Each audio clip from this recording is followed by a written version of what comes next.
minuscule lights that dotted the city on her skin flared in response to the fresh oxygen. "Thames," she whispered inside her head. "Please, dear Christ, let me be in time." She turned the corner and stared.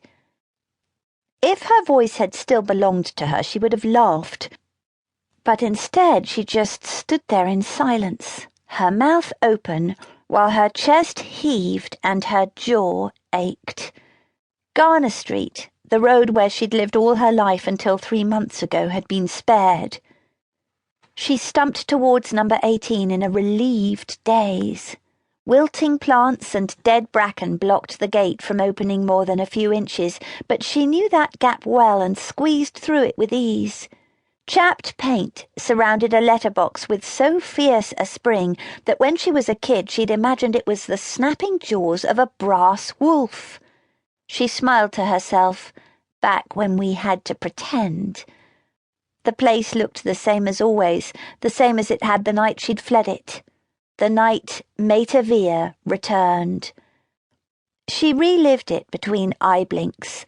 The blue glare from the blazing sewer manders reflecting off the walls, the stink of burning methane and wet cement, the terrified faces of London's masonry men pressing out of the brickwork, their mouths silently shaping pleas for help. The walls had rippled as Mater Viae's clailing soldiers swarmed under them, clamping red hands over those screaming mouths and pulling them back beneath the surface. The sodiumites had fled their bulbs in bright panic, leaving darkness and silence in their wake when everything passed on. And the cranes.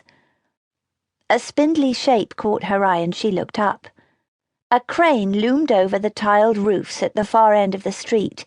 It was stock still.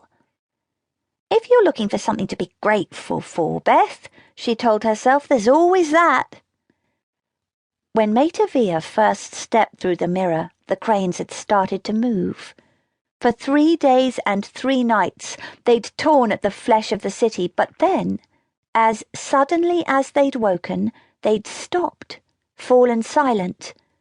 Not a single crane had moved since. No one knew why, but it was the smallest of small mercies, and Beth wasn't complaining. She fumbled in the pocket of her hoodie but came up empty.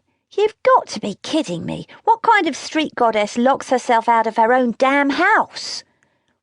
Lizard claws pricked their way down her arm, and Oscar appeared on her hand, growling at her questioningly. Beth sighed and nodded.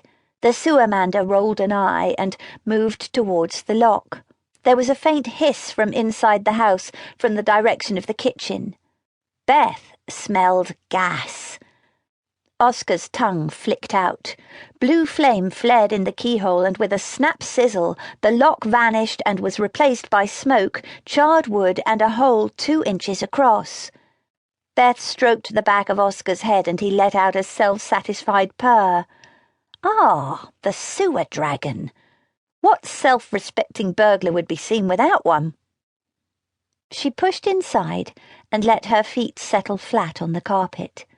For a moment she swayed in place, stretching her feet, wiggling her toes, and relishing the return of her balance as the tension ran out of her insteps. The place smelled of dust and next door's interloping cat. The house felt smaller than it had when she'd left it, like a 3/4 scale mock-up for a film set. She hurried up the stairs, passing photos of her mum and dad and herself as a kid. She trailed her tile-clad fingertips across them as she passed, but she didn't look at them. A cobweb stretched across the doorway to her room, and she broke it like a finishing line tape. A sunbeam shone in through the skylight. Old sketches were strewn all over the floor. She accidentally kicked a mug over, and cold, mould-skinned tea crept over a half-finished flamenco dancer with swirling charcoal galaxies for eyes.